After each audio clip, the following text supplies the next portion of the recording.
dari Henry Kissinger. Siapa yang bisa mengontrol suplai makanan, itu mengontrol orang. Siapa yang bisa mengontrol energi, mengontrol negara. Dan siapa yang bisa mengontrol uang, itu mengontrol dunia. Buat sedikit gambaran kalian, seberapa besar BlackRock ini. 10 triliun US dollar aset under management dia, itu adalah 1/10 dari total perputaran ekonomi yang ada di dunia. Yaitu 1/10 dari GDP dunia.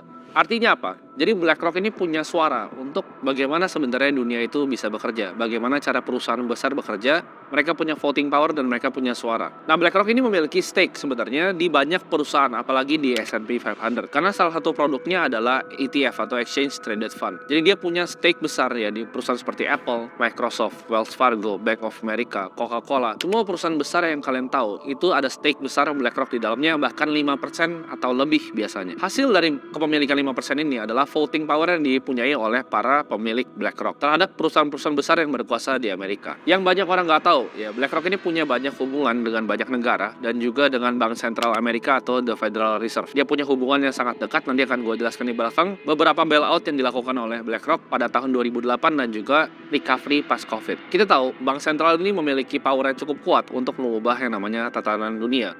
Dan BlackRock ini punya andil di dalam perubah itu. Di sini kan gue mau jelasin tentang perusahaan asset management. Untuk kalian bisa ngerti BlackRock ini, gue rasa kita harus balik waktu untuk belajar tentang foundernya dan CEO-nya yaitu Larry Fink. Larry Fink ini dijuluki orang paling berkuasa di dunia keuangan oleh para petinggi Wall Street. Tapi mulainya sebenarnya nggak selalu begitu. When you started having those types of successes, the firm gave you more capital. We were taking bigger and bigger risks without the attended risk technology to navigate that risk.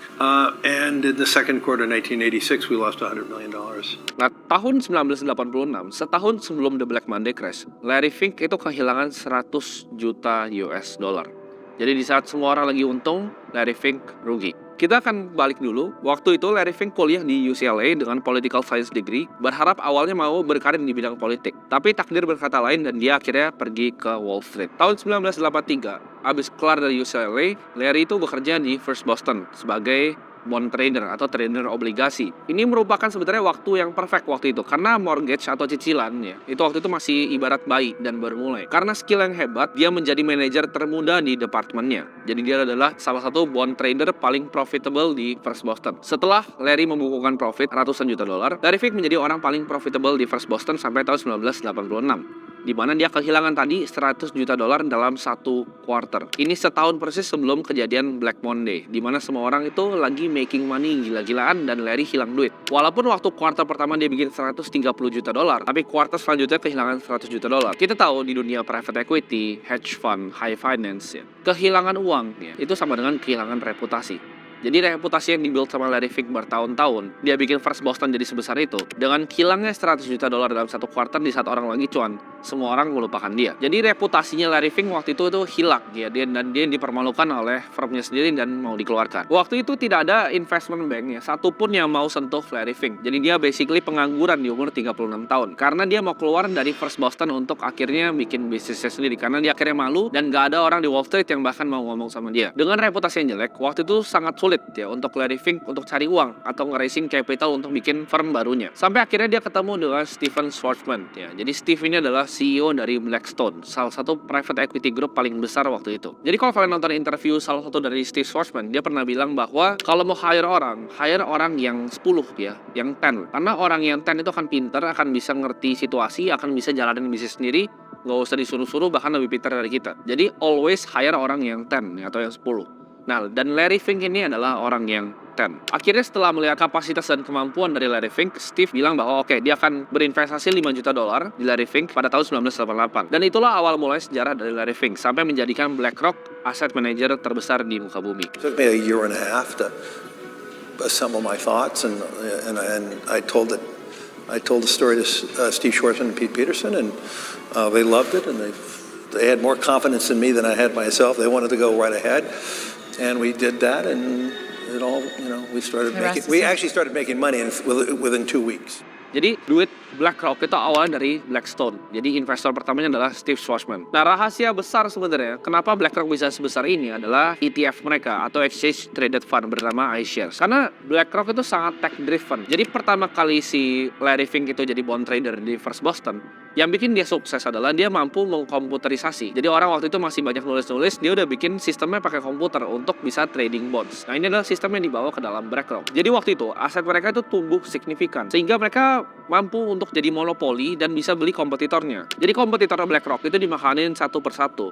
Contohnya seperti Barclays ya kan, Merrill Lynch, bahkan intellectual propertinya, nama iShares waktu itu bukan punya BlackRock, tapi itu dibeli sama mereka. Nah, ini adalah funds yang selalu disaranin sama orang-orang, contohnya seperti Warren Buffett untuk investasi di S&P 500 ya kan. If I had a choice today for a 10-year purchase of a 10-year bond at whatever it is, or 10 years, or buying the S&P 500 and holding it for 10 years, I'd buy the S&P in a second. Indeks S&P 500. Investasi di S&P 500. BlackRock ini juga bertumbuh karena waktu itu ada tren yang shifting antara aktif ke passive investor. Waktu itu tren ini dibawain sama pemiliknya Vanguard yaitu John Bogle. John pernah bilang bahwa daripada kita pick needle in a haystack, kita pilih ibaratnya jarum di tumpukan jerami, kita mendingan langsung beli satu jeraminya aja semuanya. Jadi kalian kalau misalnya sering dapat saran dari investasi, bahkan dari gue sendiri, gue suka saranin untuk index investing. Jadi kalau misalnya kita aktif manager ya, kita sebuah manajer yang aktif, kita mau mencari yang namanya alpha atau kenaikan di atas indeks. Alpha ini adalah yang dicari oleh para aktif investor. Tapi kita tahu, ya secara data, aktif investor tuh banyak banget yang kalah. Bahkan di reksadana di Indonesia, reksadana yang ngalahin indeks itu dikit. Nah, jadi banyak orang yang akhirnya masuk ke indeks investing dan BlackRock ini ngasih solusi yang gampang. Jadi kalau kalian lihat kayak misalnya S&P 500 itu ada IVV dan lain-lain. Kalau bahkan kalian mau invest di Indo, ya banyak orang invest tuh pakai BlackRock. Simpelnya ETF atau Exchange Traded Funds. Jadi kan kalau reksadana itu adalah mutual fund. Kalau ETF ini kalian bisa tradable. Jadi kalian bisa belinya di market. Sama di Indonesia juga ada. Tapi kalau orang luar negeri, banyak kan lebih suka untuk beli ETF dibanding beli reksadana karena belinya lebih gampang.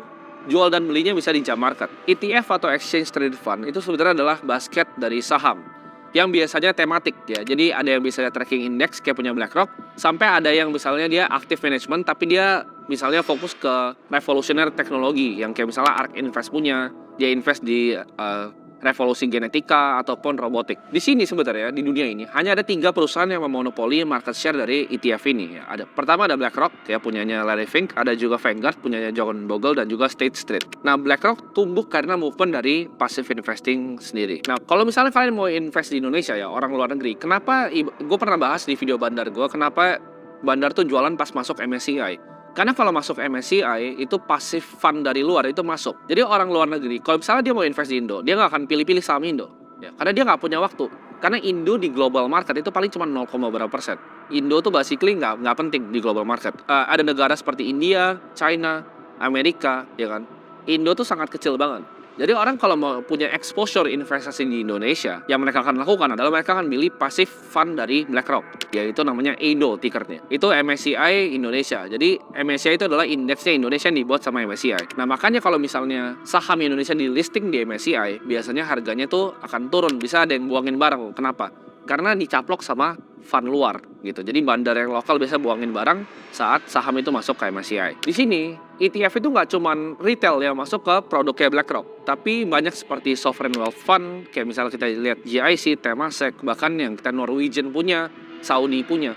Banyak SWF ini, sovereign wealth fund yang masuk ke dalam BlackRock, dan juga banyak dana pensiunan juga yang masuk sini. Nah, di sini gue pengen kasih kalian sedikit gambaran ya, kenapa orang banyak bilang BlackRock itu adalah perusahaan paling jahat yang ada di dunia dan perusahaan yang paling berkuasa. Ingat waktu si Jerome Powell tuh 2020 dia keluarin money printernya ya, dia lakuin yang namanya quantitative easing dan print uang banyak banget. Nah, kalian coba tebak siapa yang dipilih oleh the Federal Reserve untuk support pandemic program mereka untuk ngebeliin bondsnya di market. Ya nggak perlu pinter-pinter amat, kalian pasti tahu jawabannya seperti video ini yang gue bikin. Jawabannya yang bikin itu adalah BlackRock ya. Jadi mereka kerjasama sama Feds untuk lakuin yang COVID support aids untuk ngebayar bonds di market. Unit financial advisor-nya BlackRock itu di-appointed ya sebagai investment manager untuk mengakses kredit supaya para perusahaan bisa maintain operasinya melalui dibilangnya itu period of dislocation ya kan, karena dampak dari COVID. Ini yang pas COVID aja, bayangin. Untuk bantuin orang aja itu the Fed atau pemerintah Amerika itu makai BlackRock untuk kerjain. Yang lebih gilanya lagi, kita coba trace back ke tahun 2008. Coba kalian bisa tebak ya, shadow bank dibalik